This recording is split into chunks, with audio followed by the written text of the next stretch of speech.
सूक्ष्मजीवशास्त्र विभागाच्या वतीनं आयोजित या कार्यक्रमामध्ये व्यासपीठावर उपस्थित उपप्राचार्य अवधानी सर आणि विभाग प्रमुख डॉक्टर आत्नूरकर सर आणि खूप सुंदर अशा प्रकारचं पोस्टर तयार करणारे हे अशा प्रकारचे बॅक्टेरिया आणि व्हायरस तयार करणारे प्रत्यक्ष याचं मॉडेल्स तयार करणारे तुम्ही सर्व अभ्यासू कुशाग्र बुद्धिमत्तेचे सर्व माझे विद्यार्थी बंधूंनो आणि भगिनींनो.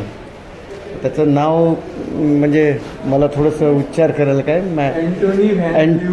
अँटोनी व्हॅन ल्युनिक आणि लुई पाश्चर बऱ्याच वेळेला उच्चारलेले ऐकलेले आहे, परंतु जे सूक्ष्मजंतूचा शोध लावणारे अँटोनिओ जे कोणी आहेत लिओन विक वगैरे, तर सूक्ष्मजंतूचा इतिहास हा अगदी मानव जातीचं किंवा या पृथ्वीवर ऑक्सिजनची निर्मिती होण्याच्या पूर्वीपासूनचा इतिहास आहे. कारण अगोदर ऑक्सिजनची निर्मिती होण्या अगोदर काल परवाच मी एका ठिकाणी असं वाचलेलं सांगितलं की 20 कोटी वर्ष जवळपास हे सूक्ष्मजंतू अस्तित्वात होते आणि त्यांच्या गुंतागुंतीच्या प्रक्रियेतून ऑक्सिजनची निर्मिती झाली आणि ऑक्सिजनच्या निर्मितीनंतर मग सजीवाची निर्मिती झाली. आता हे सूक्ष्मजंतू आत्ता जी चर्चा झाली ते जसं लाभदायक आहे आणि त्याच पद्धतीने ते हानिकारक आहेत. जे लाभदायक आहेत ते आपल्या शरीरामध्ये बरेचसे सूक्ष्मजंतू आहेत, वातावरणात सूक्ष्मजंतू आहेत. बऱ्याच म्हणजे या भूतलावरचे सर्वात मोठे अभियंते जर कोण असतील तर ते सूक्ष्मजंतूच आहेत, सर्वात मोठे अभियंते. कारण त्यांच्या प्रक्रियेतून सूक्ष्मजंतूंच्या प्रक्रियेतून एवढ्या मोठ्या प्रकारची डेव्हलपमेंट विविध प्रकारची झालेली आहे वेगवेगळ्या क्षेत्रातली, आणि म्हणून ते खूप मोठे इंजिनियर आहेत असं मी कुठंतरी केव्हा तरी विधान वाचलेलं होतं. तदनंतर दुसरे जे आहेत लुई पाश्चरचा इतिहास जर तुम्हाला माहिती असेल की लुई पाश्चरनी मला वाटतं ते कुत्रं चावल्यानंतरच्या लसीचा शोध लावला आहे. म्हणजे माझं स्मरणशक्ती जर मला दगा देत नसेल तर हे कुत्रं चावल्यानंतर ते म्हणजे एखाद्या क्षेत्रामध्ये झोकून दिल्यानंतर कसे संशोधन आणि कशा पद्धतीचं समाजाला पूरक किंवा समाजाच्या फायद्याचं अशा प्रकारचं संशोधन त्या कॉन्सन्ट्रेशन पॉवरवरून आणि एखाद्या क्षेत्रात झोकून दिल्यानंतर कशा पद्धतीनं होतं त्याचं हे उत्तम उदाहरण आहे.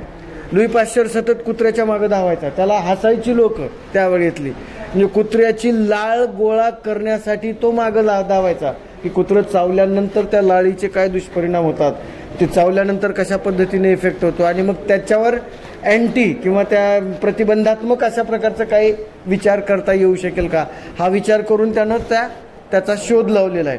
बरोबर आहे.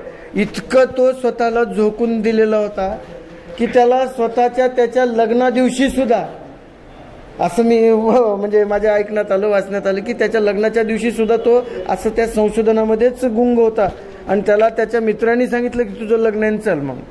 म्हणजे इतकं डिव्होशन, इतका त्याग, इतकं ते कॉन्सन्ट्रेशन एखाद्या गोष्टीकडं झोकून देणं किती आवश्यक असतं त्याचं हे एक उत्तम उदाहरण. अक्षरशः त्याच्या सासरवाडीतली लोक त्याला नावं ठेवायची म्हणे, असं काय कुत्र्याच्या मागे धावतोय, असं करतोय तसं करतोय.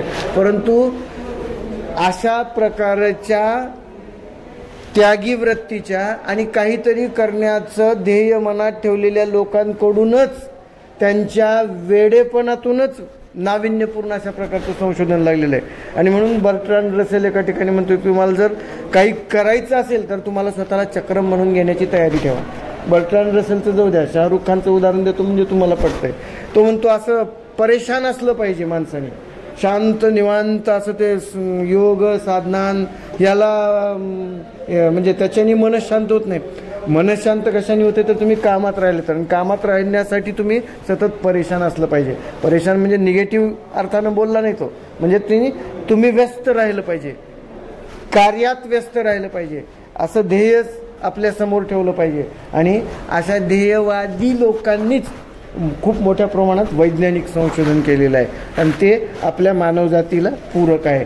आणि तशाच प्रकारची पात्रता तुमच्यामध्ये आहे, फक्त स्वतःला ओळखा. तुम्ही खूप तेवढीच एनर्जी, तेवढंच पोटेन्शियल, तेवढीच तत्परता तुमच्यामध्ये आहे, फक्त तुम्ही स्वतःला ओळखा आणि त्या पद्धतीचं आपल्या विषयामध्ये आपलं अधिकाधिक काय आपल्याला त्याच्यात नाविन्यपूर्ण करता येईल हे करण्याचा प्रयत्न करा. हा त्याचाच एक छोटासा भाग आहे. तुमच्या सर्व उपक्रमाबद्दल तुमचं कौतुक आणि अभिनंदन. डिपार्टमेंटचं, सरांचं, सर्व विद्यार्थ्यांचं. असेच उपक्रम विविध आपण कृतीतून शिक्षण देणारे विविध प्रकारचे उपक्रम या वेगवेगळ्या डिपार्टमेंटच्या वतीनं आखले जावेत आणि मग त्या पद्धतीनं आपल्या विकासाला चालना मिळेल. एवढंच मी या ठिकाणी सांगतो आणि रजा घेतो. धन्यवाद. थोडंसं एकच वाक्य.